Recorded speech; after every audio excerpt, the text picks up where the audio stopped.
let's start with your painting because I knew you had a painting career, an art career before you started tattooing. So, Right. tell me how that started. Well, that was like a combination of a couple different things.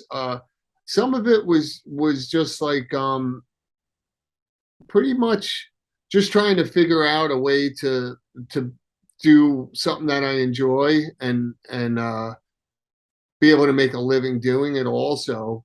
And then I also started to like I was doing some shows over in Manhattan and I enjoyed it, but I didn't really enjoy the politics of it. And I've kind of had a couple things kind of happen that like while I was doing the shows that turn me off to it. But basically, at first I was just creating paintings more as like an aesthetic type thing that I would deal with kind of a high end furniture store scenario where people would buy it just kind of because the painting was nice and they wanted to put it in their house. What age was this?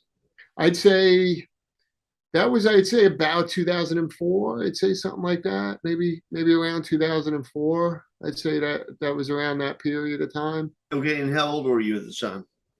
Wow. You Well, gotta date yourself here. yeah, well, I'm gonna be 50. I'm gonna be 50. So whatever the math is for that, not the greatest mathematician, you know. But yeah, I mean, it's a man. That was a while. I mean, it's been a while, you know.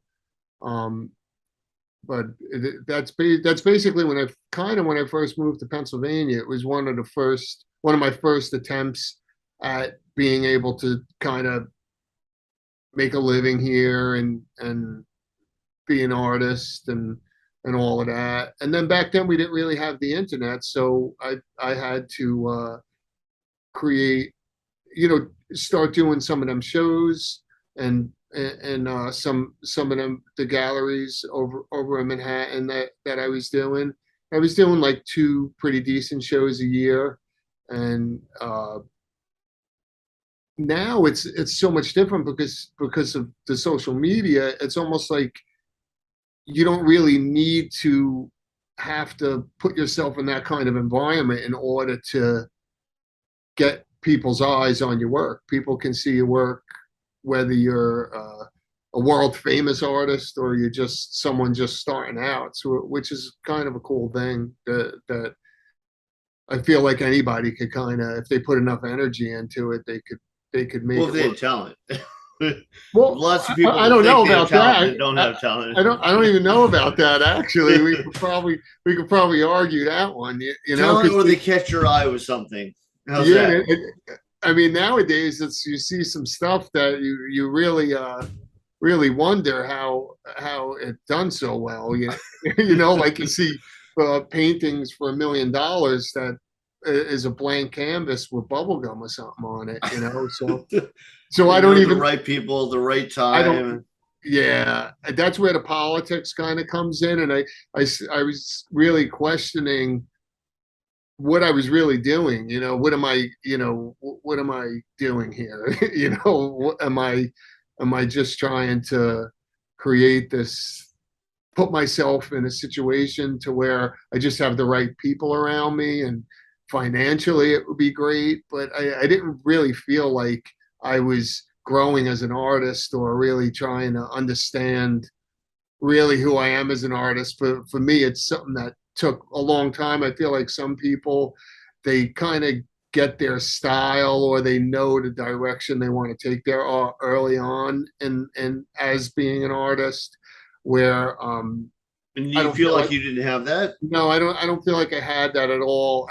I feel like I'm a person that switches around a lot and I enjoy the process of learning, like the process of learning new techniques, new mediums. I enjoy just trying different stuff and all of that. And I kind of it's almost like once I figure out like with oil paint, I'll do like some like dry brush technique and I'll get a really cool result. And then as soon as I figure out Well, that technique, aside from like differences in like materials and so on, I feel like you have a very definite style. Like yeah, whenever I see a piece, I mean, it might not be the same as the last piece. It might have been yeah, done differently or whatever. But I'm like, yeah, oh, that's a Brian Murphy piece. right. Yeah. I don't know. I guess that's something that we maybe, because a lot of people will say that, right? Because I know Well, when they I say see that your about stuff, me I know too. And you like, did it. You know, like it's almost like a fingerprint or something. I speak to a lot of artists, and they tell me the same thing, that they don't feel like they have like a specific style. Maybe I use the wrong words for it. Like maybe it's not as much the approach. Um, I feel like when it comes to like the use of edges and like working with different temperatures of color and that type of thing, I feel like in that aspect, yes, I have a, a, a what I would consider to be closer to my own way of my own process. But I feel like as far as the subject matter and what it is that I want to paint has always been like a really big struggle for me. Like it would be so much easier if I just knew what I wanted to paint, but I never do. And I end up often attempting to just work from my mind and not have any reference. But in doing that, you kind of open a Pandora's box, because once you begin it, you kind of get into this, which is cool sometimes, but it can be a very lengthy process until you kind of finally in your mind decide that it's done. Where I know when I was doing some of the shows and I had to have say 12 to 14 paintings done, I would have a definite plan where I'd be like, okay, I'm going to do this and this and this and this. And I'd have at least some kind of reference for it. And because of that, I was able to apply the process to that reference and be way more productive as far as producing paintings. Where Yeah. where the other way, I feel like I'm like a ship at sea, just kind of, So you feel like kind of like if somebody gave you guidelines, like, hey, we're doing a show and this is the theme of the show, that was a little more productive for you putting something out on a timely schedule than if they just said, hey, whatever you want to paint.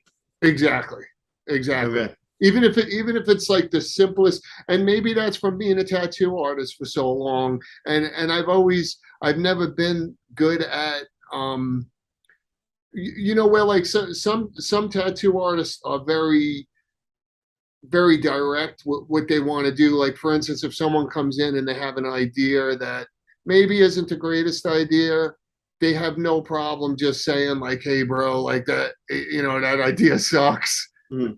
I don't want to, I don't want to do it." Where like I've always kind of felt bad, and I've always had that like, oh, I want to make the person happy. I don't want to do something they want. And then like in the back of my head, I'm saying to myself like, I know in my head what I would do, and I feel like it would look awesome.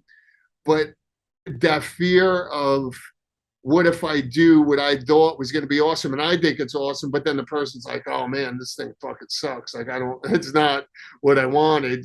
So it's like I kind of, That's a little bit of self-confidence, but it's like it's a very touchy subject because they're all over the place sometimes. yeah, and you don't know, like I And don't what know they envision when they say something is different than what you envision off the exact same words.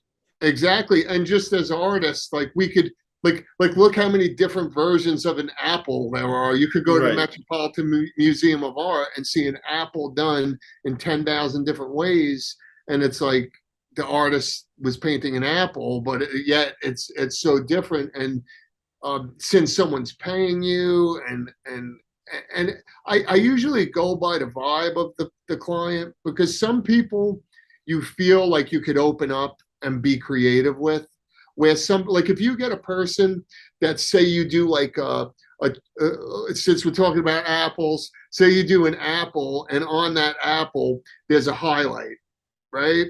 And on the tattoo you leave that highlight out. And you put a little white reflection in there. There's the type of person that when they look at that apple, they're gonna call you up next week and be like, "Hey man, you missed a spot in the apple." You get what I'm saying? Like if you're dealing with that person, it's very hard to get creative because they they have a hard time they're kind of not there with that in a sense. So it makes me very, I guess, self-conscious about opening up and getting creative with the work that I'm doing on them because I don't feel like they're going to be able to, and I don't want to deal with the repercussions that are going to come out of that, which it's going to be like, oh, how come that's a soft edge? Why isn't there a line around that edge? And how come there's, like that? I feel like people are just as picky with artwork, like, for print, they're just in different way. Right. Like I've had people that'll say like, hey, I want this, and they're like, yeah, but like they picture it as like when you do album covers, right, yeah. and like I did a Shai Hulud album cover, and it was like they wanted like a guy walking through a river of blood, so right. I painted it, and they're like, yeah, but the guy looks human. Like, well, you said a guy walking through a river of blood. You did? Is that the painting that you did that was here? Yeah. Yeah, that thing was awesome. Oh, thank you. Yeah. But yeah, so I did it, and they're like, yeah, but it looks human. I was like, okay, well, like I have no problem making the face like more horrific, Yeah. So I was like, I changed the face. They're like, well, can you move the head like this? And I'm like, dude, it's not fucking Photoshop. Right. Painting. I have to sit down and repaint the entire thing. And the way they're going to be. They're going to be like, oh man, I liked it better the first way. Right. Like, fuck. Of course. And sometimes what people think in their head and what it actually is, like sometimes people come up with concepts that in your mind it seems like it would be cool, but then when it's not, yeah. You know what I'm saying? Or you'll get the type of situation where someone will be like, yeah, like I want like a sleeve, and then like in the sleeve, I want there to be like, you see like a skull, but when you look at it, you don't really see it, but then you see it, like, that kind of shit where it's like, it's not a hologram, it's a fucking tattoo. And there, and although, yes, you can do stuff like that, there's a very fine line, and it comes down to the viewer, because I feel like the viewer, as we see it, maybe they don't. You see with everything, right? Like we see this with everything in life, it seems, where it's like you could have two people walk into the same situation, and one person is like uplifted by that situation, and then the other person is like, oh man, this shit sucks, it's fucking, like what they come from, what they associated with, and all that stuff. You don't have any control over that, obviously. So it's like, it kind of took me a real long time, just like considering these things and kind of realizing these things. And then like when creating art, thinking to yourself, like, I cannot control the viewer's perspective, and that I can only control my perspective. And I feel like in the past, I was, like in my head, I was like, I guess trying to make everybody happy in a sense, and making something that everybody can enjoy, but it's just not going to happen. That's not realistic. Right.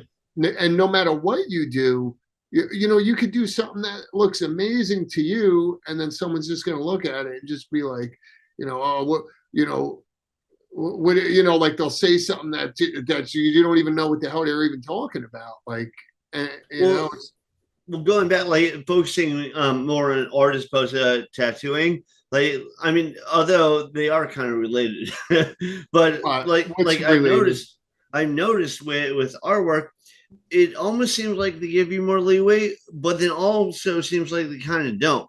Yeah.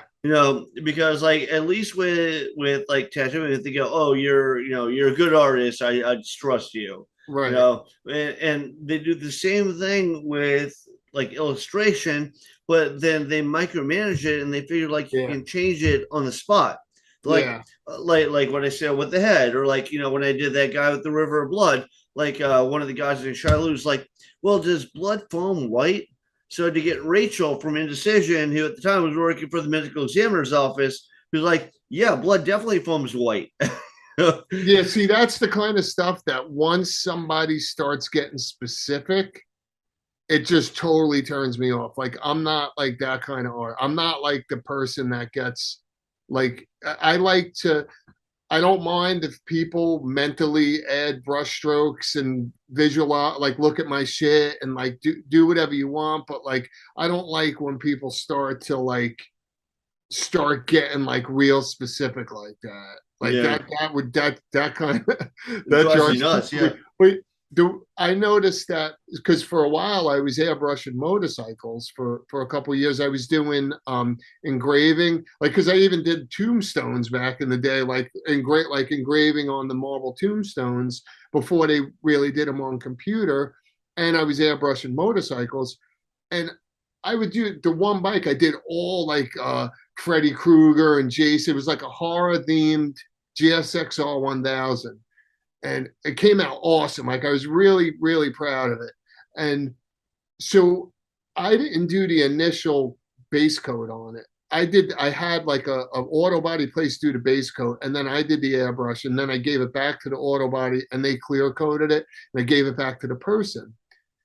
And like a year later, the person like messaged me, and they're like, um, hey man, oh, actually it wasn't even that bike, it was a different bike, but it was same thing anyway, what I'm saying.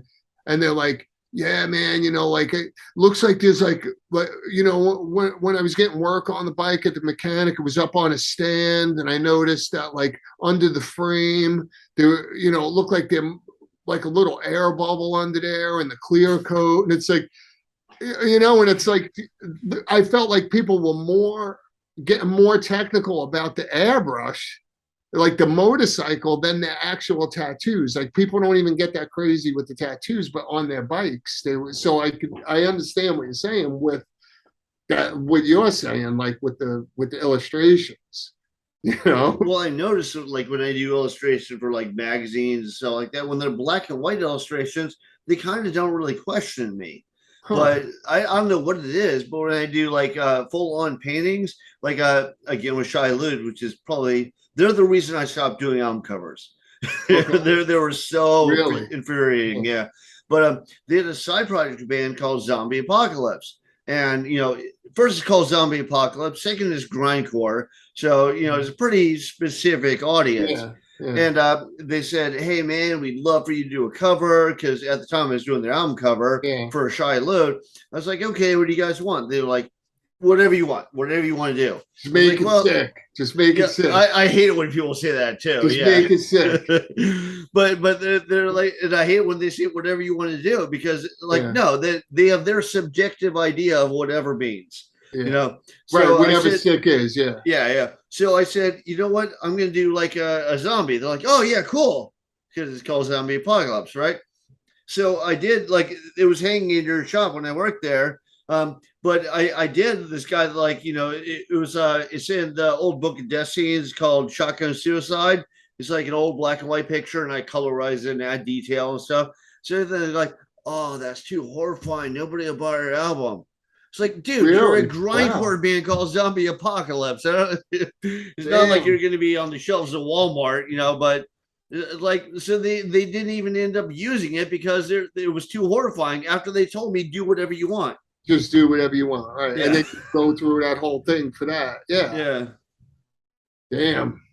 It's tough. I think though, there's something about color. Like, there's something like for some reason, like I feel like color is one of them things that, like, for instance, there's a color and it's called Baker Miller's pink.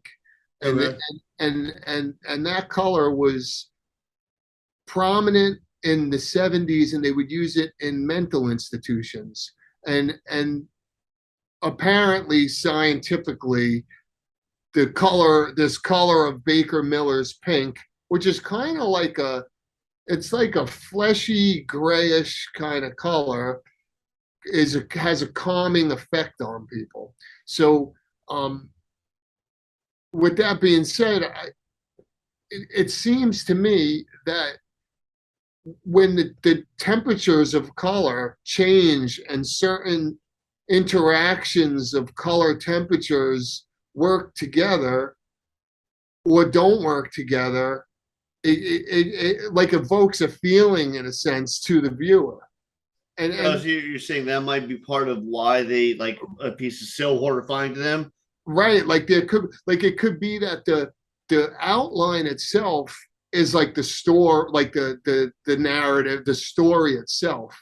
But then when you attach these different color temperatures to that story, No, that the could totally make emotion that sense. that kind of gives off could potentially be I really believe that because Well, certain remember that colors like big, like 2 foot by 5 foot painting I had? It was the guy taken for a ride by the mob, and like it was all like in yellows and what like I had it like on that back wall right next to my door. oh Uh, yeah, that thing was cool. Yes, yeah, yes, that's yes. what they used instead, and I was like, well, Yeah, that's just as that thing horrifying, was pretty pretty much. great, but it's very monochromatic, that one. Exactly. So Yeah, maybe the color of the other one, yeah, like heightened their sense, and they thought, oh, there's so much more graphic. But I yeah, didn't really think it was more graphic.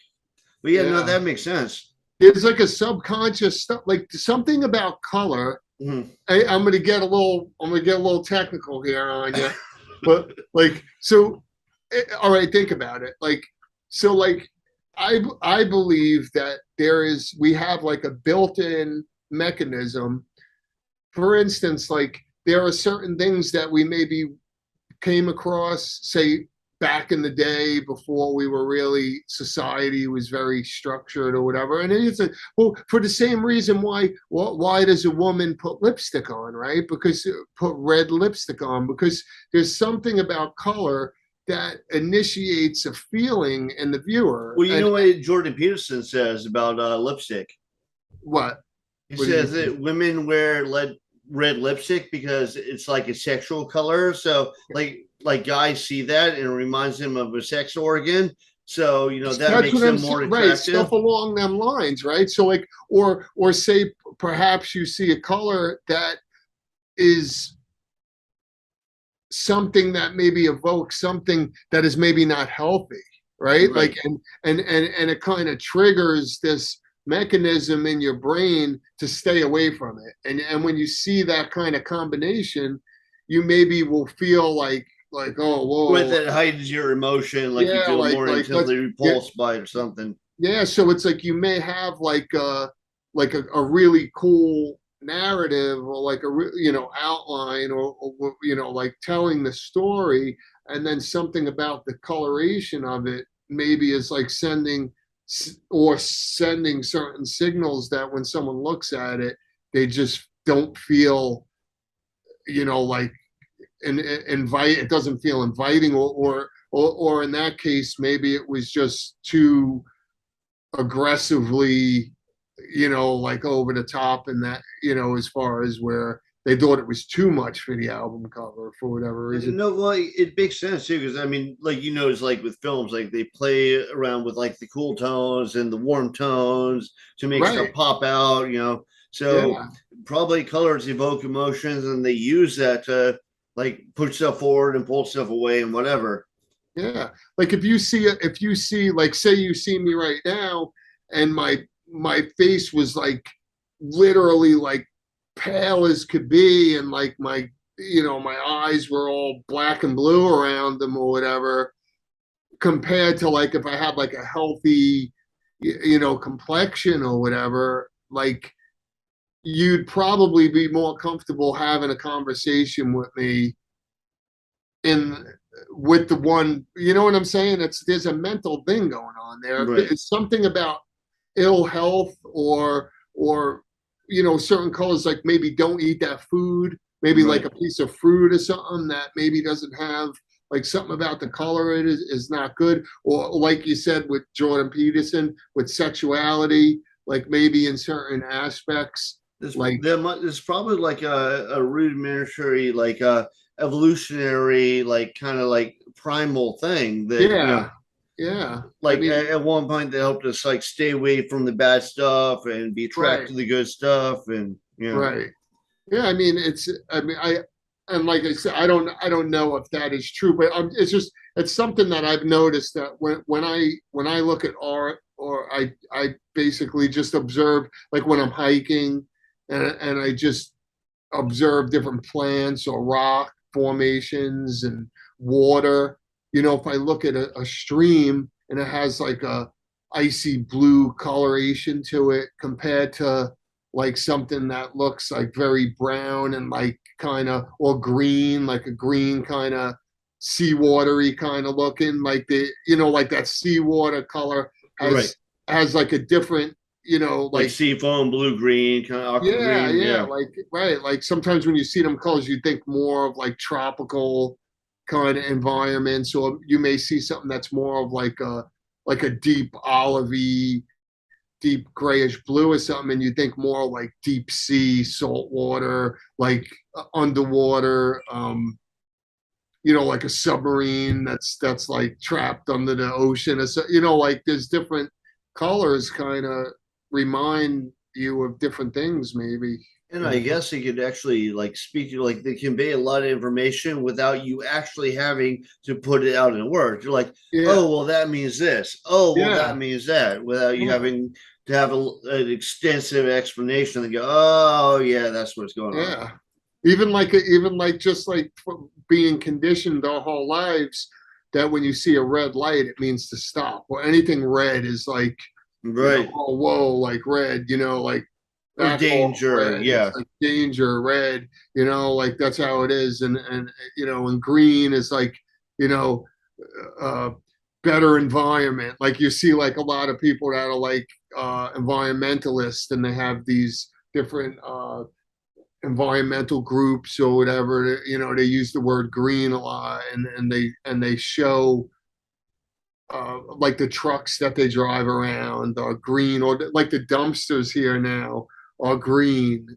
When you see the green dumpster, but if that dumpster So was now red, you're going to start associating green with like bad smells. yeah, you What's know, that stink? Must be green. yeah, yeah, you know. But yeah, it's interesting stuff, like all of that kind of, that kind of stuff like that. Yeah, I feel like a lot of that is like lost now with it. Like, especially a lot of like you have way less painters now and way more illustrators, it seems. Mm. Because like, there's much more demand for illustration, everything from like book covers to movie covers to, album covers, whatever. And it seems like they don't follow as much of those like the Caravaggio and the Rembrandt sort of Yeah. like, carefully trying to tell a Do you, tale. do you think that it's because we've become desensitized to imagery? Like for instance, like I remember growing up in the 80s, for instance, and if you got your hands on an art magazine, or like Dungeons and Dragons cards or something, and you're seeing like this like crazy artwork. It was so exciting to see that. But now you just go on your phone and you're just scrolling through thousands and thousands of images that Oh, are, I think we definitely got desensitized if that's where you're going with that. yeah, yeah, that's what I'm, It's almost like we're overwhelmed with so much information, which I yeah, think is both good and bad. yeah, I think the good thing is like there's a lot less that like throws people off because it looks different. right, Like it has to have more to it than just looking different, which I mean that like lights up like racism and like right, stereotyping and stuff like right, that. So right, that's it, the good point. But the bad point is people tend to, make flash decisions. They don't like dig deeper into stuff. Like right, maybe that guy's acting like a dick because I don't know, maybe his dog just got run over and he didn't right, eat today and he got no right, sleep. right. So Oh yeah, yeah. so they don't look into the backstory. Mental illness and stuff Yeah. like that. Yeah. Yeah, no, I mean it is a lot to kind of absorb. Just as, I mean, I know, like for myself, like being a tattoo artist, for instance, if you just look at it just from being a tattoo artist for a living, Mhm. I started in 1992, and it's like, to me, like it being a tattoo artist used to be basically, you went to a shop every day. You you sent Polaroids to magazines and hopefully tried to get your work out there. You went to a convention to get your work out there, word of mouth, did good work, stuff like that.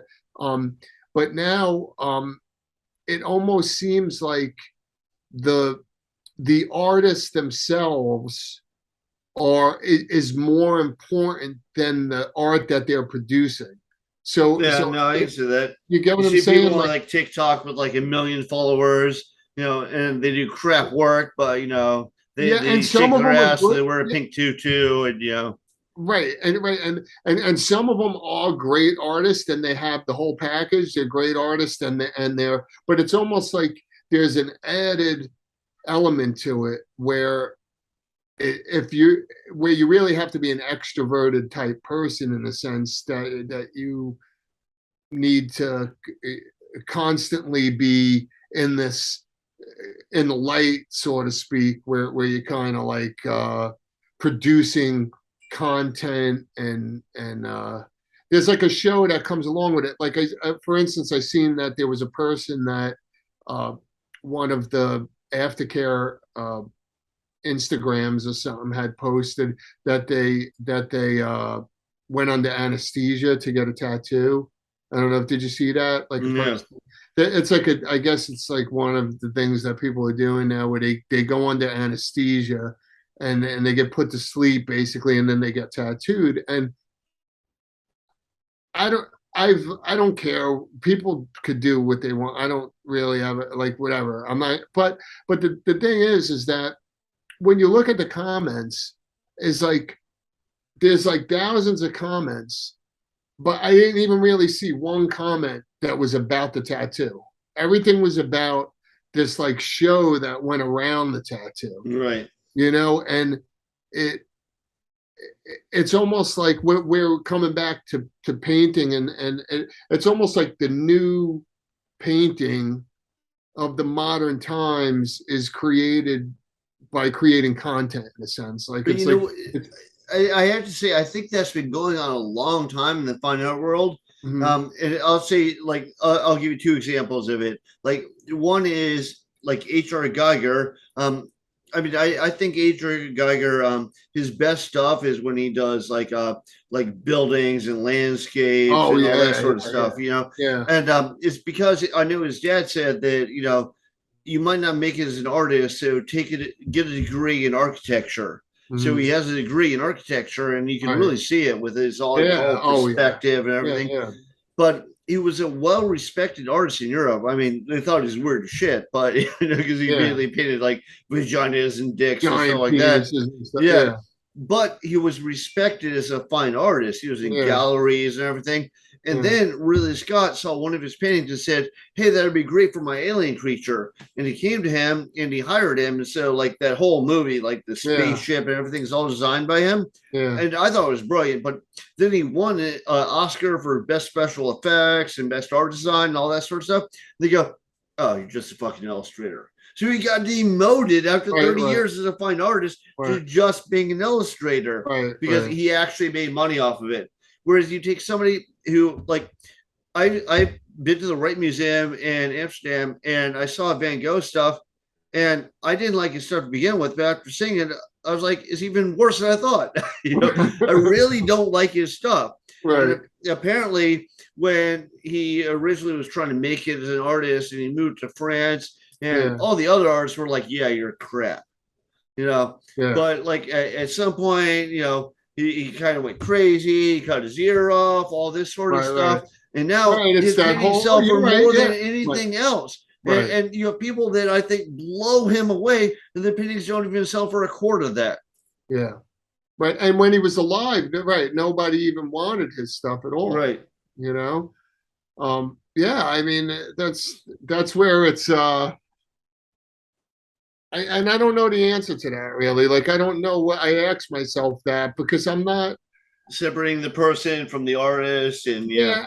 Yeah, and I'm not willing to participate in it, if that makes any sense. You get what I'm saying? Like I respect it. I respect the people that are succeeding at it.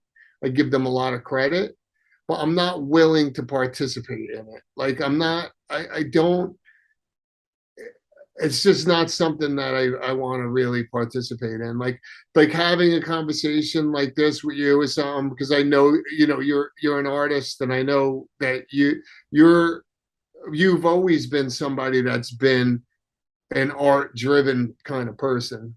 So it's always interesting talking to you about art and that kind of stuff. And you always, for as long as I known you, even before I knew you, you were always painting and that kind of stuff. And but like all that other stuff it's creative and it's interesting. And but I don't know where I belong in that, really. Like I don't like see myself.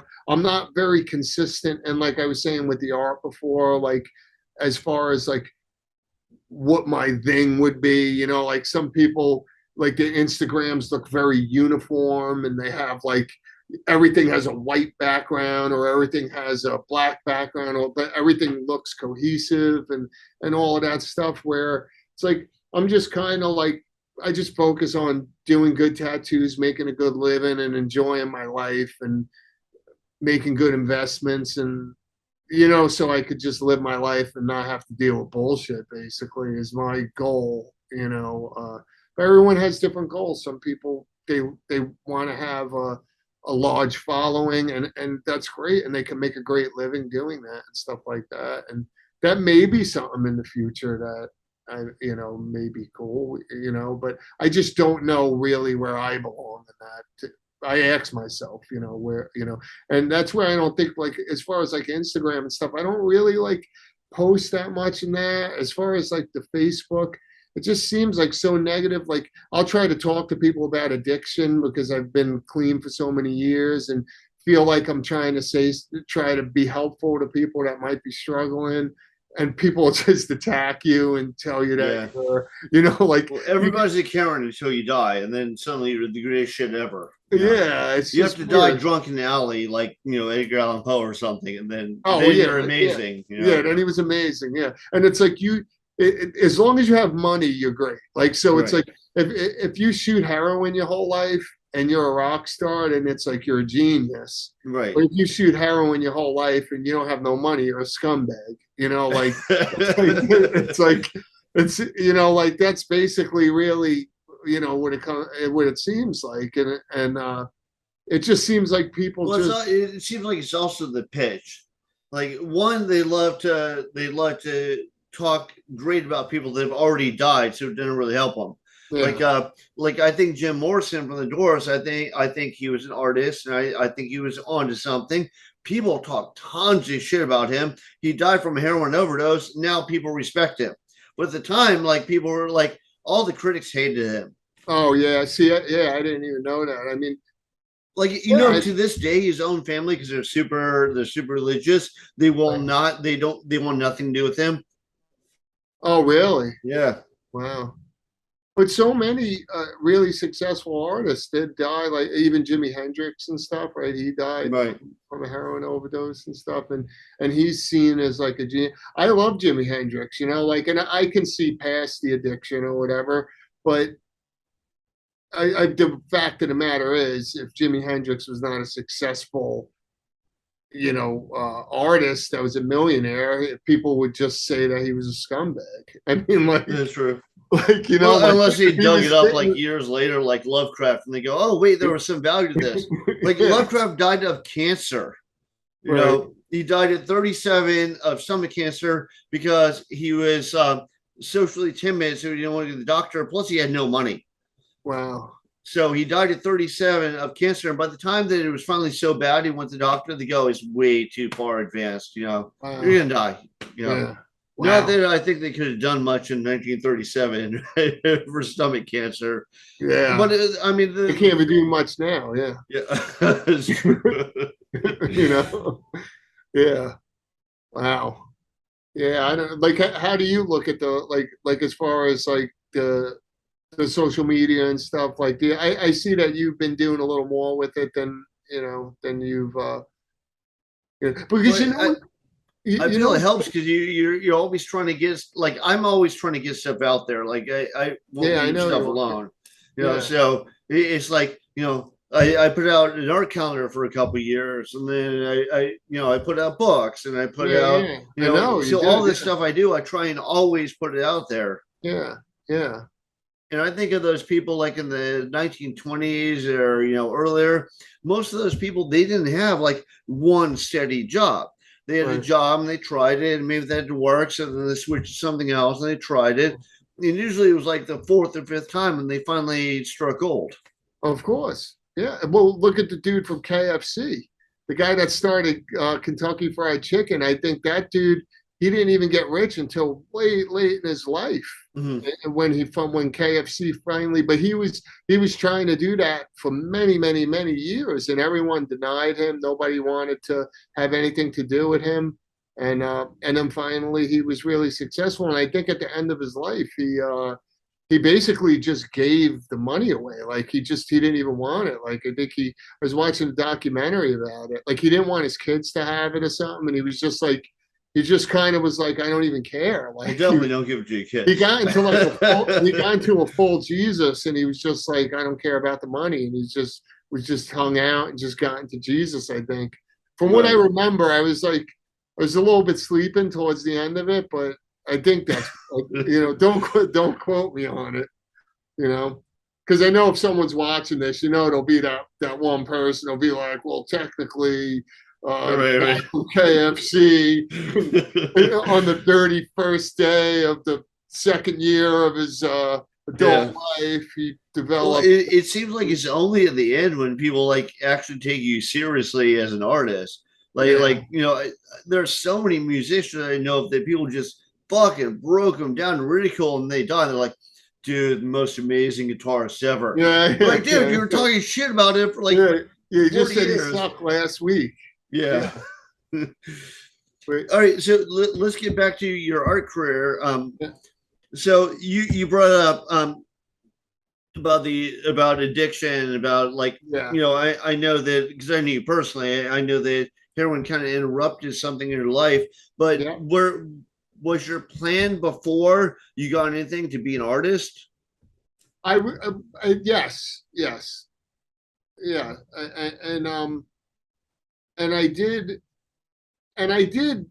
make some money doing art. I was able to be fairly successful with it, but I just didn't feel like the environment that it took place in. It didn't make me really feel great about being Did an it make you feel artist. fulfilled? Is that it? No, right. Like it didn't make me feel like I was. I just kind of felt like it didn't really have that much to do with the art I was doing as much as it was like all the other stuff. Like and it kind of, which is kind of, it just doesn't really feel like I felt like if I wanted to make more money, I can do stuff that comes to me very simply. But the more I walk in the direction of making money, the further away from finding myself as an artist I walk. Because in order to learn really who I am, I feel like true art, and this is only my opinion of it, obviously, but to me, true art is, you cannot create true art unless you truly understand who you are, because otherwise it's basically a lie. You're just creating what you feel is for a specific purpose, so to speak. Like I feel like you really need to understand who you are and what you are to really know what you create and kind of Did get. you not feel like you knew who you were at that stage?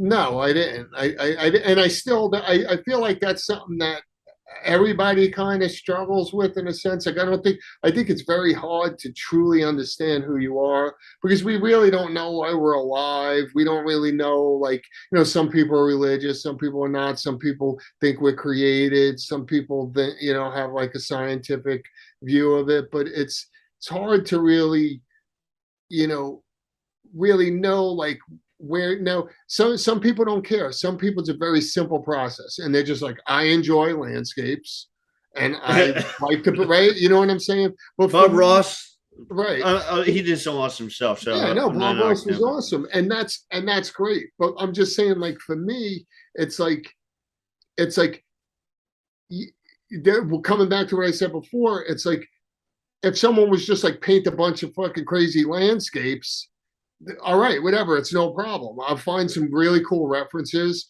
I'll build the skills needed to have more effective landscapes and whatever elements are needed, the ingredients that are needed to create a nice landscape, put the time in and get a good product and produce that product.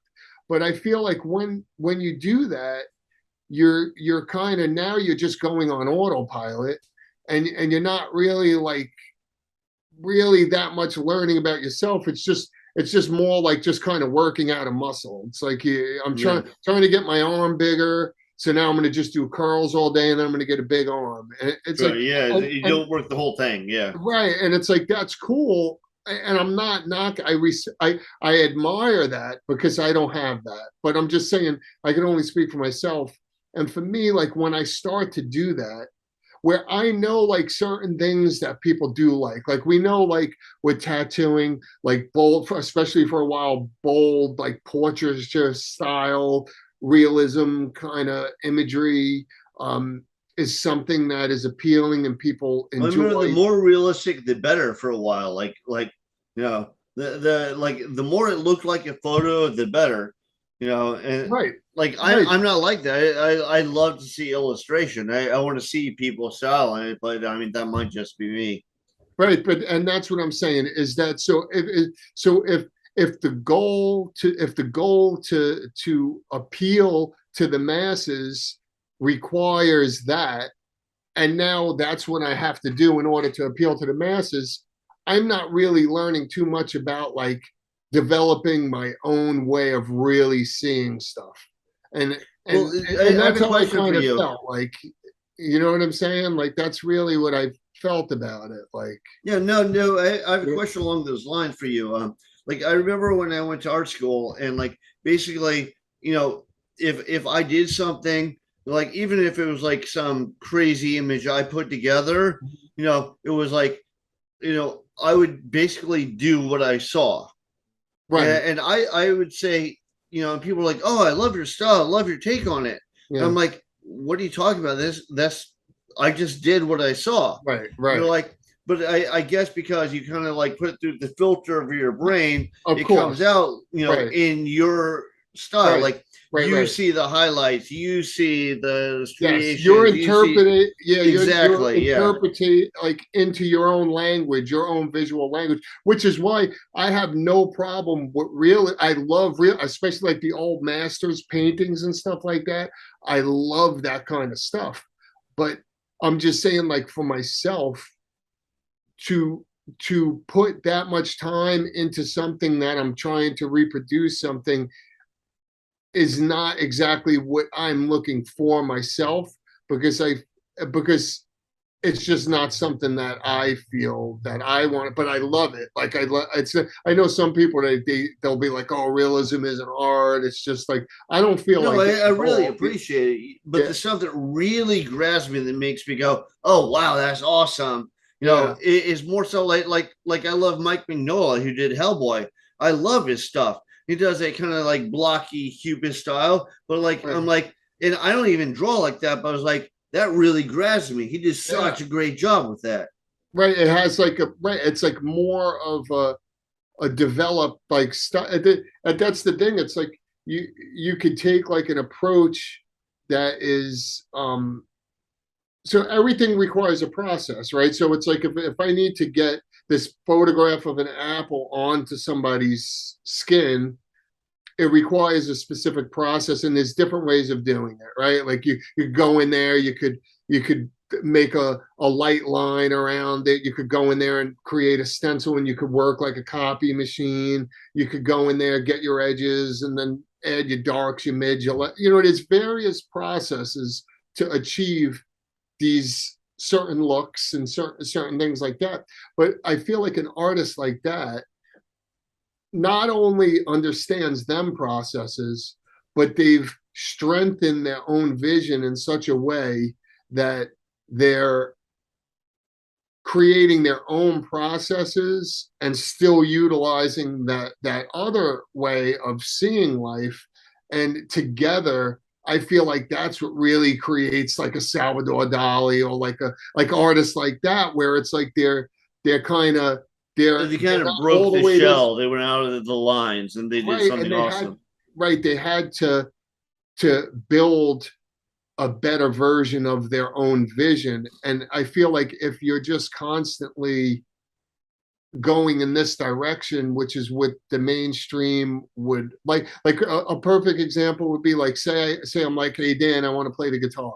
Right. I'm like, I want to play the guitar. And then there's a dude that plays the guitar for 20 years and plays sick classical, like it sounds like five people playing at the same time Right. type, like them Spanish dudes, they play them like acoustic guitar and they're just amazing. But if you go to a fucking bar or a show, you play three shitty notes to Wanted Dead or Alive by Bon Jovi, and the motherfuckers are gonna think you're the best guitarist in the world. Right. You get what I'm saying? And it's along the same lines with tattooing, where it's like coming back to the viewer. Who is the viewer? So, like, if the viewer is this person that wants to hear Dead or Alive, it's like that dude that's a awesome classical guitar player. They're not going to give a fuck about that dude. They're going to be like, "What is that shit? Like that shit Well, sucks. I I think want to there's hear Dead or Alive." You know what I'm yeah. saying? Like, No, I think people get snobbish about it, but like when it comes down to it, it's really what is better as a whole, not what's more technical. Like for instance, I'm a big fan of Nirvana, but right. Nirvana stuff is super It's fucking simple, simple. right? But then you'll get people that like like especially like some of the European math metal bands, and they'll be like crazy technical. I'm Yeah, like, yeah, but it yeah. didn't grab me the same way that a Nirvana song Right. does. Yeah. No, the simplicity of that's right. Simplicity is complicated actually because it has to be perfect. Right. Right. Like if I do a tattoo of a circle, if anything in that circle's jerked, you know it. But Right. if I do like 80 circles, it's like some of them could be fucked up. Like, Right. and nobody's really gonna know, as long as that focal point is kind of, looking pretty good, then the rest is gonna Well, I mean, this is kind of off topic, but I think if you're used to doing like your style, when you try to do something else, often you can totally do it the wrong way because you're so used to doing your style. Like yeah. you get like focused on something. Right. Yeah. And that's where I guess the artist's goal is like wanting and needing to know like what is it as an artist do you really want out of the art? Right. Right. Like some people want to make money out of art. Some people want to learn about themselves. Some people want to be inspiring or whatever. I mean, there's so many different approaches and like if you think about like art, like everything we see around us, advertisements, there's some advertisements that are so part of our lives that just been there so long that we don't even realize, just like little simple designs that like just some little advertisement that's just kind of been around, like the But they kind of tell McDonald's you the something. McDonald's Yeah. arches or something, like I mean that an artist like designed the McDonald's arches, so it like really depends what somebody wants, and like some people want to be kind of famous and some people want that notoriety, or I don't think anybody's really right or wrong. It's just what somebody No, I really. think some people are definitely wrong. You think somebody's right or wrong? No, I think people are definitely wrong. Yeah. Well, what would be an Some people example? have What would be different an version of example? right. I'm like, you can, but everything is right. But there's some stuff that you like I don't think under any circumstances it's a good idea to kill a baby. you know. What do So you mean? Like, are you talking about like abortion, kill a baby, or are you no, talking no, about after the no, baby's because I'm born, super kill pro-choice. No, but I'm saying, them? I'm just saying, like, if you're just walking along the street and you just like see a baby and you go and you stomp his head in, Right, it's right. like, okay, that's wrong. I don't, maybe you're a mental patient, maybe you had a bad day. There Right. might be reasons why you did something, but that's still But something it's that is not wrong. right. It's not right.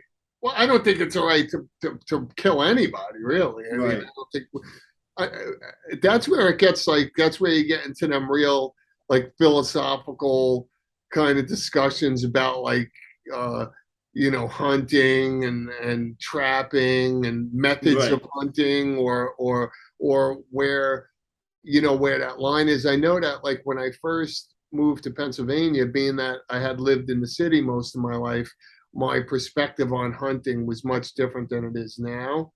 Um, where I still am not, it's not something that I'm really into myself. Um, I can understand it, but that's where hunting, you have them different levels. You have like the trophy hunter, the dude that's just trying to blow everything away and fucking, so they can hang that shit all over the fucking place and say like, oh, I killed the fucking dinosaur from fucking, like I killed a velociraptor or I don't know some if you shit. heard about those trips where they'll bring like rich Saudi princes to like animal refuges in Africa, and they'll Right, give them like fully automatic weapons. They'll just mow down like lions and shit. right, right. Like, so that, I don't, to me, I don't think that's cool at all. But when you look at it from, if there are people that genuinely hunt to eat, there are, and now now living where I live now, and I see that it's part of the culture of a lot of the people around here. So you could look at it, so you could have an animal that is stuck in basically fucking forced into a fucking room, like literally can't even move from the second it's born, walking around its own piss and shit all day, and then finally it gets fucking, they fucking kill the fucking thing, and then you eat it, right?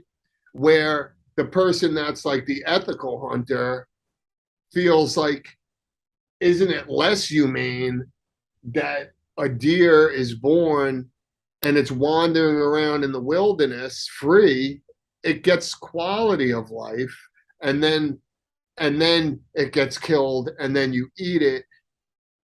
What, I guess it comes down to which one suffered less, right? Like, to me, I would Right. say the animal that got to run around in the woods its whole life and then killed, I'd rather be that animal than the one that's like stuck together in some like farm type thing where it's like real Well, fucked not up. to mention it's also healthier for you. Like everything I try and get stuff that's like free range, Right. grass fed, whatever. Right. So yeah, so there's like different levels of stuff, and I feel like that kind of gets lost when you see, like, especially on like social media things like Facebook, So where it's all like levels get lost these days. Like people hear yeah, one thing and they're right. triggered.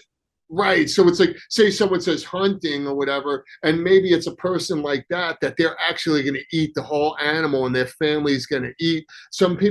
There's people believe that just really don't have a lot of money, and like that's how they get protein. They That hunt. happened when I was a kid. Like my dad had two kids, his wife didn't work, he had a military That's salary, what I'm saying. Yeah. So I remember we always had a deer hanging in the garage, just like that's how we made it. That's my point. So right. So somebody like that, like, you can't really, like, like, if I'm going to fucking Pathmark and buying chicken and shit that them things were basically abused their whole lives, and then I'm gonna tell that dude that because he shot a deer that he's a jerk off. You know what I'm saying? It's like, Right. that's hypocritical too. Like, like, it's Well, kind I of think now the problem is you have people in cities like, wait, you shot a deer? Okay, you must have a small penis. You voted for right, Trump. You're probably racist. right. It's That's what like, I'm saying. So that, whoa, right, whoa. right. I feel like if you're eating any kind of meat and you're buying meat, just because you didn't kill that animal, indirectly you did kill that animal because Right. you paid to have that you know what I'm saying? That whole process, if you were not paying for that, there would be not that, you know? So I don't think you're really in a position to really judge people like that. Now, if you're one of them people that you never eat meat, you never whatever, and then you want to talk shit, yeah, all right, then you can talk shit because you didn't, you know what I'm saying? Because you did, because all right, you didn't, you know what I'm saying? Well, Like, I it's think like, anybody you can know, talk like, shit. The problem is when they try and like shove their ideas on other people, and you're like, whoa, well, hold on. yeah, You can believe in your crazy theory about whatever. Just leave me the fuck out of it. yeah, yeah, you know, but Let's get back to your early art career for a minute. So when did you like? Did you first start making paintings and then you put them in art shows? You put them in galleries, or like what was the the process there? the first ones the first ones that I had sold, I put them in what was basically like a high-end furniture store.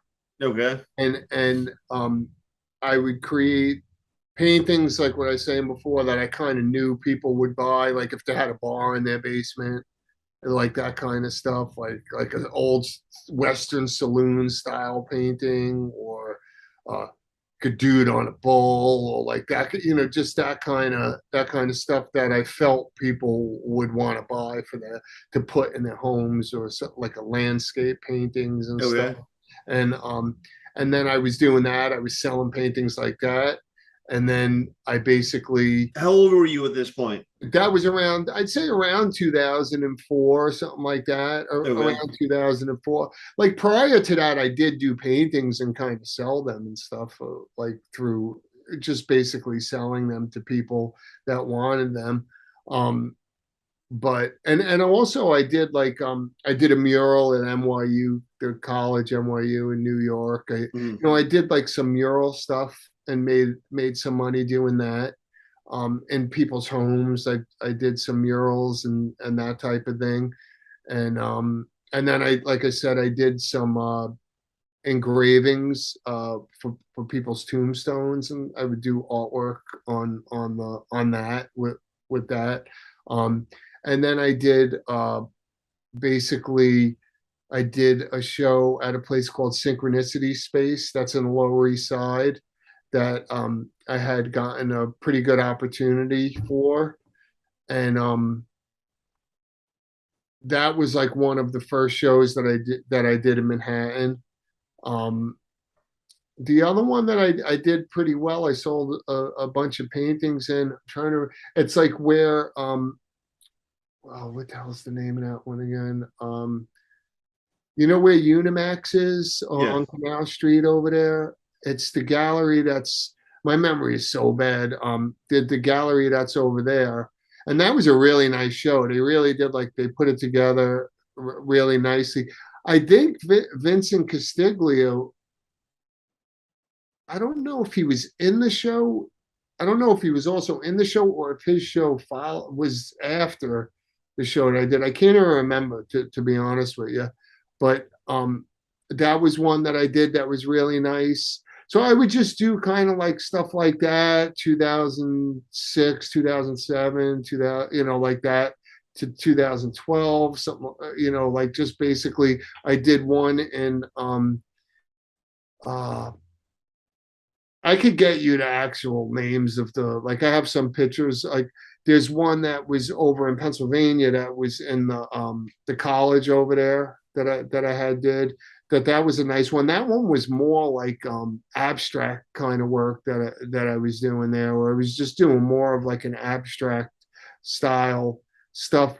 At Synchronicity Space, there was a guy and his name was John Amato, and he was the curator there. And he was really like a successful painter, and he did stuff that was kind of impressionistic, and he would do really well with his work, and he was the person that gave me that opportunity to do the show over there. But at that time they were not looking for that like hard edge kind of tight rendering, like tattoo kind of painting. Like especially at that time, a lot of tattoo artists paint very uh, kind of realistic and kind of like tight and rendered in a Right. sense. And you know, I remember him telling me, because I was having that same conversation with him before. At first I had asked to get the show. It took about a year before he actually offered me the show. And it it he basically, when I was talking to him about styles and like finding yourself as an artist and stuff like that, um, and he had looked at one of the paintings that I had done, and it was kind of abstract, and the face looked very realistic and stuff. And he was telling me how he basically said, like, when you're able to mess that face up, like that's when you understand what I'm talking about, you That's know? what my art teachers say. Like people would tell them, like they do stuff and they say, "Yeah, it looks like crap," and they go, "No, it's like Picasso." And it's like Picasso used to be able to do perfectly realistic stuff before he developed the style. You kind Yeah, of got to know the rules to break the rules. right, right. Yeah. And you know something, like I kind of felt like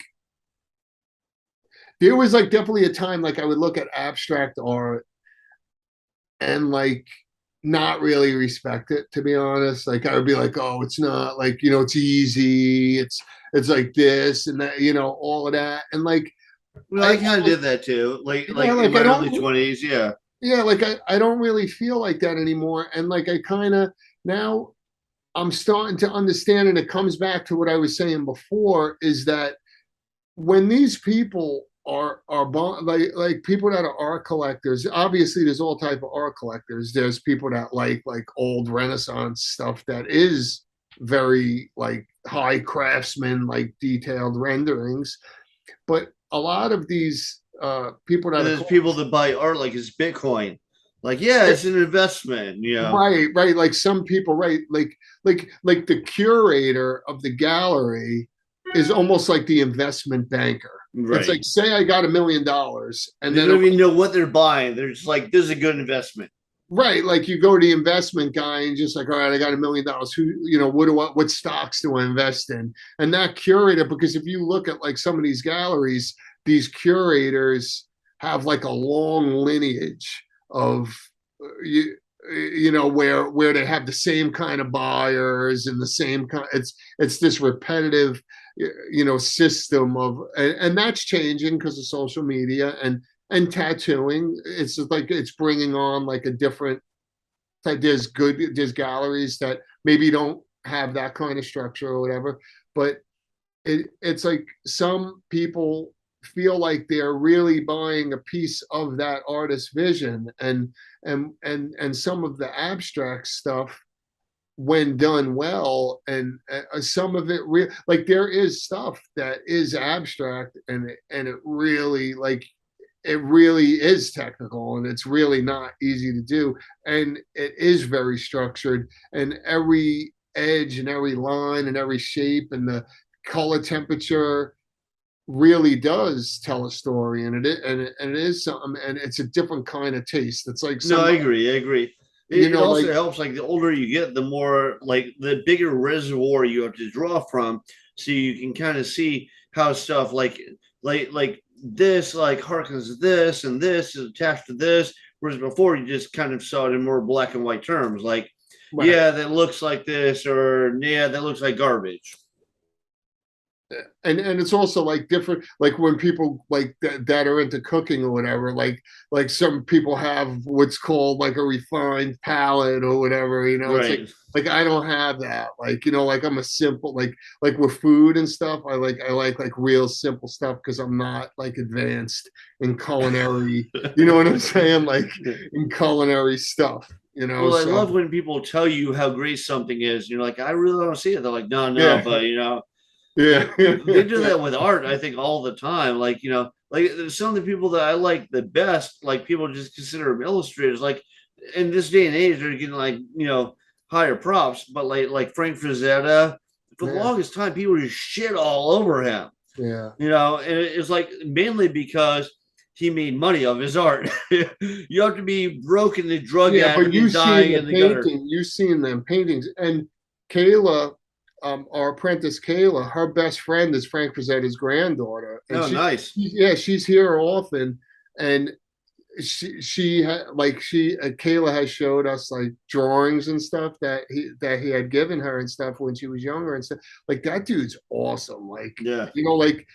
like he really is. Like if you look at them Well, he's paintings, a real talent. There are yeah, people that like just do it to make the money, and there are people that are real talents. yeah, he really is. Like if you go to that museum, like that, them paint and it had like a very like unique look. But Yeah, like no, some we went to the people, museum. Yeah, yeah, it's some awesome. people will look at that and they'll be like, "Oh, that's not art. That's not art. That's like they'll act like that he's that's like a comic book guy. That's not art. You know? That's another, because like originally I wanted to be a comic artist, and I was like super into comic books, and I remember one of my favorites was Barry Winston Smith, Mhm. and I bought one of his pages, and like one of his best pages, super Yeah, detailed. I remember I got it for $175, which is a lot of fucking money to me as a 16-year-old. yeah, But I mean, that's nothing now. But yeah, at the time, I was like, holy shit. And I saved up and I bought it, and it was like my treasure. I mean, yeah, I sold it when I was homeless, and I've yeah, regretted it ever since. But yeah, like that same page today is worth like 5 grand. And people are yeah. like, it's a piece of art. Where back in the time, it was like, oh, this is a comic page. Yeah, that dude. Yeah, it's just Yeah. bullshit. That's how it is, I guess. Things always change with that. Yeah. How people see things, and Oh, people involved. Although I'm gonna like originally when I moved to New York City, I wanted to be a comic artist, and yeah, I'm so glad that I didn't become a comic artist because they all got so robbed. Like one guy I'm going to interview later on this podcast is Steve Bissett, who did like some of the early Swamp Things with Alan Moore, and he's awesome. He's one of my inspirations. Like he went to Joe Kubert School in Jersey. I mm, wanted to go there. And I remember Alan Moore, because he's such an awesome writer, was writing this really complex story. And Steve Bissett's pencils were so good. I was like, oh, you can do both. You can like write and draw. yeah, Comics are awesome. yeah, Now he works as an art teacher at a school because he did all this awesome artwork, but he didn't make any money off of it. DC kept all the rights. yeah, yeah. And comic book now is because remember I was showing you that one guy that had started his own comic book company because he felt like things have been so controlled and censored that Yeah. there's a lot of artists nowadays that feel like they can't even really create their art anymore because they feel like everything is becoming so censored that they're not even able to even like do anything like that without having some kind of getting it, uh, threatened to not make any more a living or Well, stuff hopefully like there's a backlash for that. There was like with the whole comic things that got super censored with the whole like seduction of the innocent, Freddie Wortham. Have you heard about yeah, that? Where he this book that he said that comics cause juvenile delinquency, and there was all this stuff about mm-hmm. everything from communism to, so they got super super restrictive on comics. They put Mm-hmm. this code on them and everything. Like you weren't even allowed to let a bad guy win. You weren't allowed Mm-hmm. to do anything Oh that, wow, yeah, yeah, yeah, everything had to be like super G rated. And then you had people like Alan Moore and Frank Miller that were like, fuck this. And like Alan Moore did Watchmen and Frank Miller yeah, did Dark Knight. And at the time they're like, yeah, well, comic code. Without that, you can't get on like the shelves of 7-Eleven or something. yeah, So there were only a few comic book stores, but they're like, well, it'll sell those. So they let them do it just like for the indie credit or yeah. whatever. And they became huge sellers. Mm-hmm. So then it was like, oh wait, so we got to do away with this because nobody fucking likes it. So Yeah, now they don't even put the code on stuff anymore, like Spider-Man or the Hulk or whatever. yeah, They don't even bother with it. yeah, But I'm hoping that kind of happens, like like whenever something gets like too structured one way, there's yeah. resistance. Like everything got real structured, and they came out with those black and white indie comics. There was Right. the whole explosion with Teenage Mutant Ninja Turtles, but you got stuff like The Crow, which is awesome, and Yeah. like all this stuff that That came came out. up. Yeah. Yeah, and that kind of people go, oh wait, it's not only Marvel and DC. Look at all this other stuff. Mhm. You know, so Yeah. I'm hoping that happens. Well, that guy, it was interesting because I had seen some of his videos on YouTube, and um, he had started his own company, and within 2 weeks, he exceeded. I think it was over $3.5 million in pre-orders for his. I'll send you the link for it. And basically, what he did was uh, basically said that I'm tired of all the censorship, and Right. and that I'm gonna just make my own comic book. And there's so many artists that were on board with it, and they joined him and stuff. And of course, you're gonna have the people that are gonna say they're unethical because that's the people that want to censor everybody. And Right. then there's gonna be the other side that's feels like we should be able to just create what Well, the big behemoths fight against it. Like I remember when Tom McFarlane started Image Comics. You Mhm, know, and like he was like the bestseller with Spider-Man. You know, mhm. when he was doing like Yeah, his crazy interpretation of Spider-Man, and DC kept just cracking down on him nonstop. He's like, "Fine, I'll form my own fucking company." And yeah, he did Image Comics. You know, and yeah, there was a lot of like distribution problems and stuff going on, but yeah, yeah, that worked out really well for him. yeah, yeah.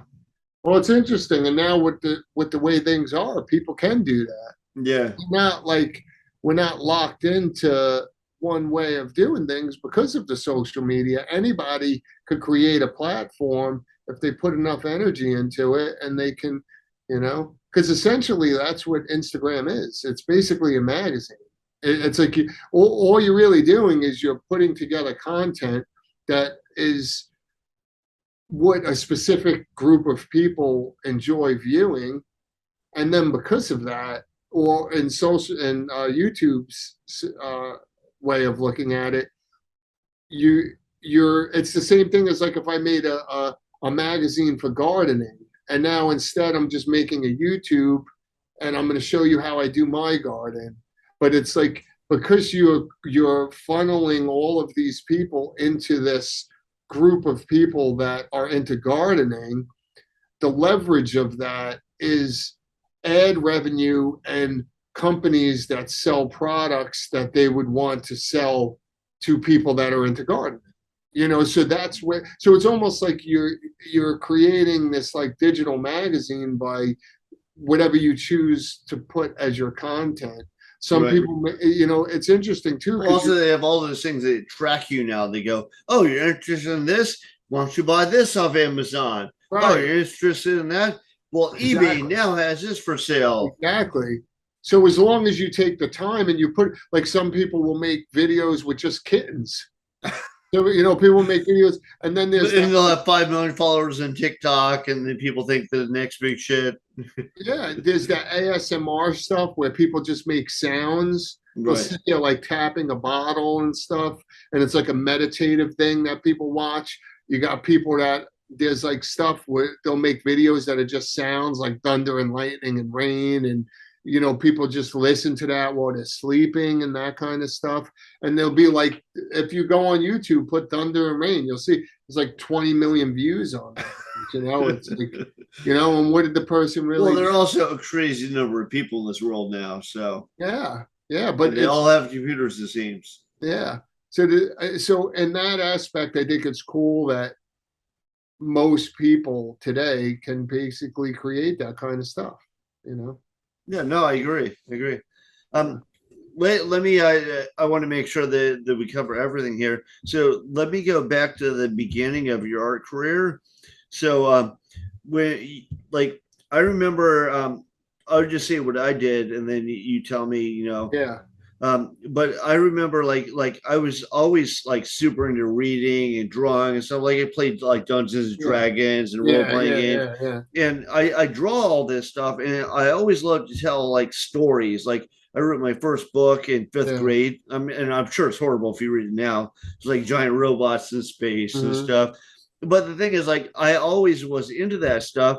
And then, I got super into punk rock, and then, I got kicked out of my house and all that stuff. But like, I wanted to get back into that. So like at some point I got, back into doing political illustrations for like Mad Cat magazine and stuff.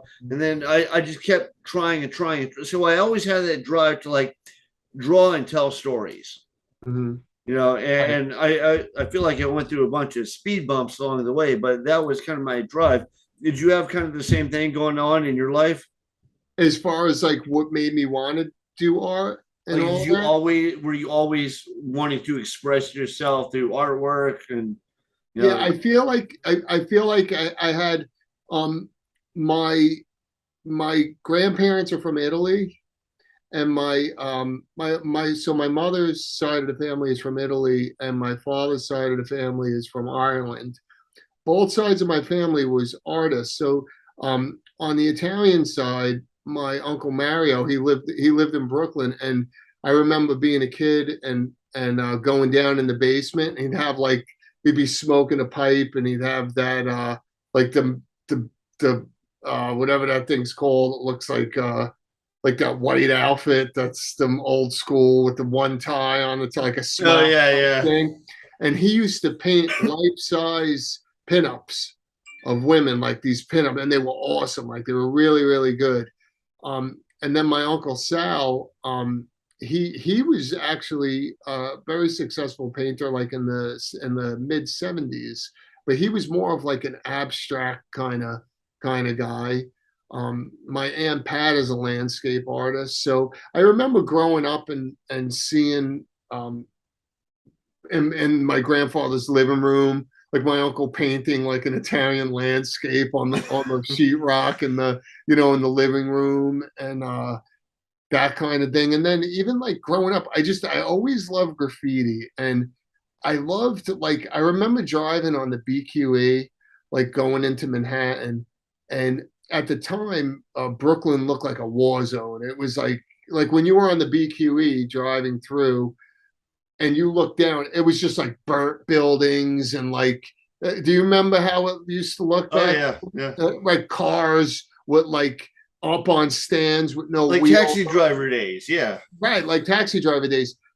And I always thought that it was so amazing that in all of that, like, kind of what appeared to be this like hopelessness and like this like really like kind of fucked up environment, you'd see this like crazy beautiful graffiti on these like buildings that were like, there's like this like amazing like ray of light in a sense, like that you would see in these like crazy environments. And I was like always inspired that like somebody that can live in that kind of a situation to be able to turn that into a positive and like create these like beautiful fucking like, and they would be in the craziest spots. Like it was like places that no normal person would ever, like I remember seeing, like it would be like a crazy like sign that was like 1,000,000 feet in the air with like a rusted stairs with like 3 steps on it that Well, they. I mean, to be honest, I don't. Most artists aren't, are crazy people. Yeah, it's like it was just like you just see these like amazing like pieces of artwork, and I would just remember like looking forward to, at the time, because we didn't have the internet or anything.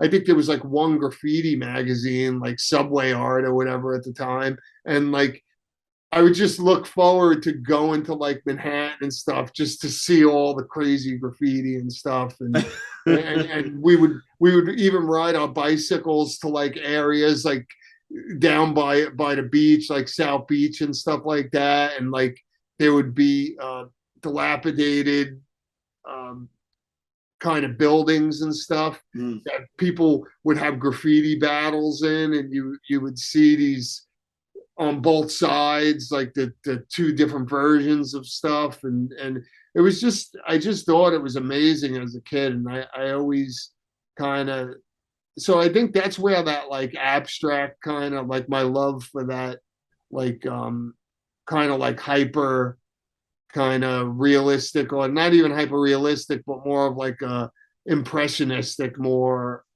like interpretations of life came from.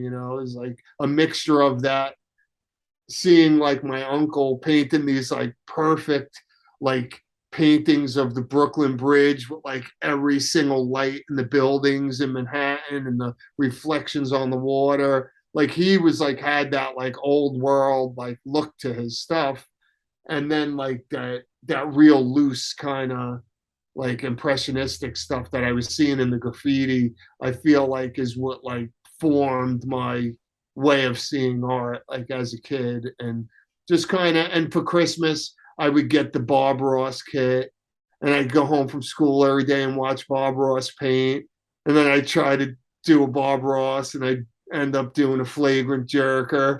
Like it would look like shit, like but it was awesome, like it was just a really cool time. And I don't know, I just kind of always really just enjoyed it and felt like it was something that I just loved to do, you know. Kind of gave me like a kind of almost like a meditative kind of process to So it. when do you start like doing your own art, like not just seeing it, but like trying to like put it out there? Yeah. What do you mean when, like you say? Yeah. When, I mean that I mean I'd say probably like when I started to look at art as like a way to make a living, I'd say it was closer to when I really kind of around when I started to tattoo. So I'd say around 1990, 1992 is where I really started to, prior to that, I had done, like I mentioned before, some murals and that kind of stuff. I would do stuff like that. And then once I started to do the tattoo, because in the beginning I didn't really make really much of a living. It was tough, you didn't really have the internet, you couldn't really get your work out there. If you worked in a tattoo shop, I worked, we always joke around here because they always talk about like back in my day, like, everyone's always like back in my day, but like I work 7 days a week, and I work from 12 noon to 12 midnight, and that was generally what I worked. I would, as a tattoo artist, and there was times that I would work all week and just fucking do one tattoo. Like it was just, there was times it was just that dead. There was like nobody would come in for that long.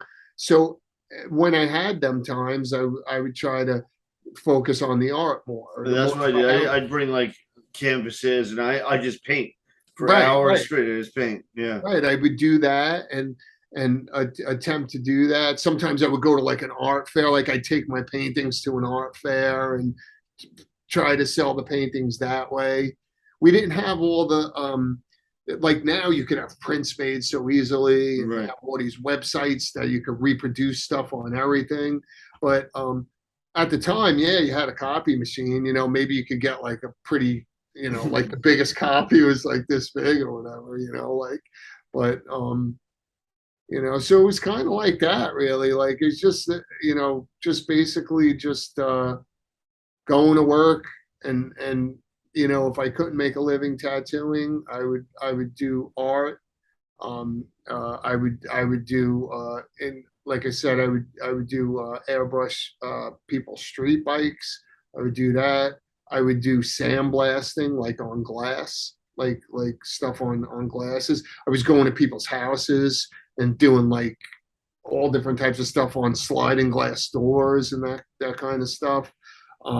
Just whatever I had to do to try to make a living with the art. And as time went on, um, I did, like I said, do more like stuff that were like more like show based, where Right.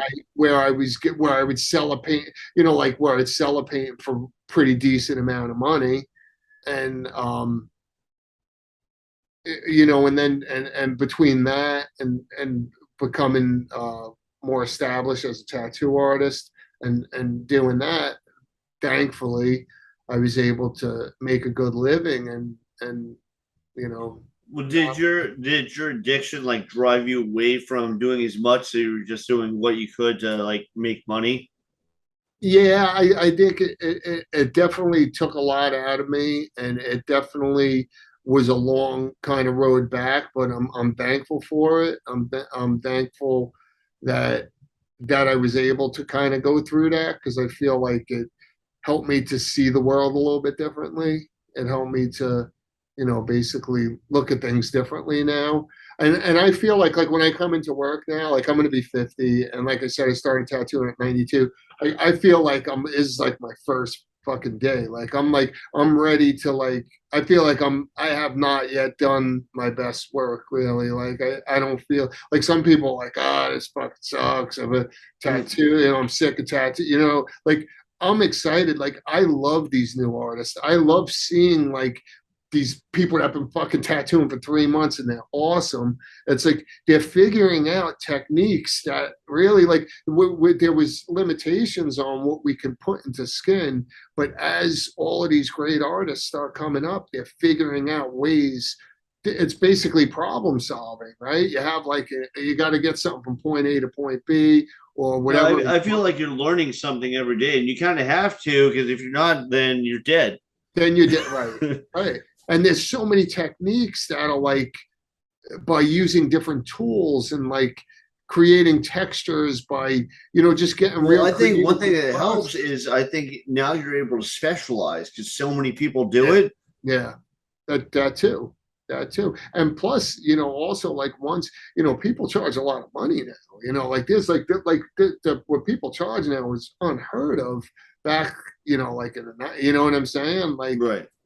I see people charging thousands of dollars for a sitting, thousands and thousands of dollars, and in some cases not even getting really that much done, and right. Still there, but and good for them, I mean but it's interesting how when I started, it seemed just like bikers and people that way more artists are moving into it. Yeah. I'm constantly blown away by the talent now. You have people that you're like, holy shit, they're fucking good. And it used to be you had one for each, maybe each state. Now it's you have 10 in the local town. Yeah, the bar is definitely way higher. It's almost like somebody that's mediocre now would have been the best artist back then. Right. That kind of thing. And it's it's inspiring, and it's just I just look at it as a way to just constantly just keep reinventing myself and kind of just basically learn from these new techniques and then apply what I already know to it, and just kind of keep it rolling and keep going with it. And it's I don't really see it as a problem. I don't really some people. The only thing I do feel could potentially that I would say it's whatever someone makes somebody happy, but sometimes I don't like that. Like I mentioned before, the artist is more important than the art itself, because it's if you're well, that might be a big social media thing too, because it used to be that if you were a good musician, it didn't really matter if you were handsome or beautiful as long as the music was good. Now it's you have to have the whole package. You have to look good. Right. You got to dance right. Right. You have to make videos that are appealing. Yeah, exactly. Yeah. It really requires, you got to put the music to it, and make it's a whole big to do. Everything that you kind of do, really, and so then presentation is almost as important as the actual product itself these days. The aesthetics of the aesthetics of your presentation, right, is really what you get people to go up on a mountain or whatever and do a tattoo on someone, and it'll be something that's so simple, but yet it's because they're on a mountain and the lights right. through the trees and their legs especially helps if they undershoot it or right the right lighting and yeah. And then you also have that element of smoke and mirrors where you have stuff that really does not look that good in real life, but on social media it looks really, really good. And then when you finally that's one thing I like about the art world as opposed to the tattoo world is the art looks like the art. Right. It's if they're going to manipulate it, then they manipulate it on the spot and then show you the art. But it's still the art is the art. Right. So it's, I guess with that, it's one of them things I would say that in this day and age, there's probably people that would say, again, it comes down to the presentation. Therefore, um, if I want to add something to my vision for my presentation, I should be able to do it. Where I think that someone has like an older way of looking at it would be like, well, you never really achieve that on the person's skin. So you're basically selling someone a product that you cannot really ever Right. really give them, so it's like a Writing false a check you can't advertisement. cash sort of thing. Yeah. Yeah, like so I don't know with the, like I don't, I guess that depends. And the thing that's funny about that is that somebody that is like it comes down it's like the same thing as like for instance, say say we're on a beach and like we're like, oh, let's take pictures or whatever ourselves. You could take like 50 pictures of yourself and then like they all look like shit and like one picture, like it's like the right angle, and you look kind of good in the picture, and like in your mind, you'll be like, yeah, that's what I really like. Or, like all you know what I'm saying? Like all them other ones were just bad angles, but this one right here is so like I This think is a real me. this is the real yeah like so I think like the it's the same thing happens like when the person that has the tattoo sees their tattoo on Instagram, they fucking see the fucking like even though they look down at their own tattoo and it doesn't even really look But they see it on Instagram, they're like, like "Oh, in look their at that head, cool they're like, guy." Yeah. that's what it really looks like. What I'm looking, you know what I'm saying? Like what's you know what I'm saying? So it's like being part of that like show or whatever to some people. If that's what makes people I don't I that's that's not up to me really, whatever people think is happy, you know what I'm saying, like I don't know, like but that's one thing that can be concerning because if you have people, I know myself that I have a lot of people bringing me references and them references, when I look at them I know that some of that stuff is not even achievable in skin. Right. Like if I'm looking at like a fucking completely something that has like 85% white in it and there's Right. no black at all and it's like white and like a 20% gray, the whole fucking thing. It's like and the only reason why it looks like it's popping is because you got a polarizing filter that's contrast is fucking ripping through the No, roof. but You know what I'm saying? It's like, okay, yeah, you created if it's on social media, it's got to be a realistic yeah. picture. Well, yeah. I mean, but I think the polarizing filter is cool because it can be a good tool to give people a night because when you try to photograph especially darker tones and stuff like that, they will get washed out, especially by fluorescent lights, Well, but I they think can I be think it helps infused. like on the fly. Like you shouldn't like hey, my whole portfolio is this. Right, and abuse it too. Like Yeah. sometimes you can abuse these filters and stuff. Well, almost anything can be abused. So you Yeah, you could put it that way. yeah. But all right, Brian. So let's. I don't want to keep you here forever. Yeah, yeah, yeah, no problem, man. But it was nice talking to you. It's always good to talk to you. I hope everything goes good with the shop and everything. Yeah, yeah. Well, You know, hopefully it will. I have I very wish you little guys control weren't over so that, but far. It's like, yeah, I wish you guys weren't so far. I figure every time I go to the city or like that lower, I get friggin' migraines every single time. My sister's like, she you don't told me. believe. You told me. Yeah. My sister don't believe me. She's like, oh, you just don't want to come see me. It's like I don't. It's something with Maybe the a psychosomatic migraines. yeah, and no, but you might be right. You might be right. I think maybe just like going to like the city, maybe just like kind of, it's like already in my head, like past shit or whatever. But yeah, I'll be in touch with you either way. Okay. All right. Well, tell everybody for this podcast how they can get a hold of you or see what you're up to, and I'll see you in Elmira. Okay, yeah.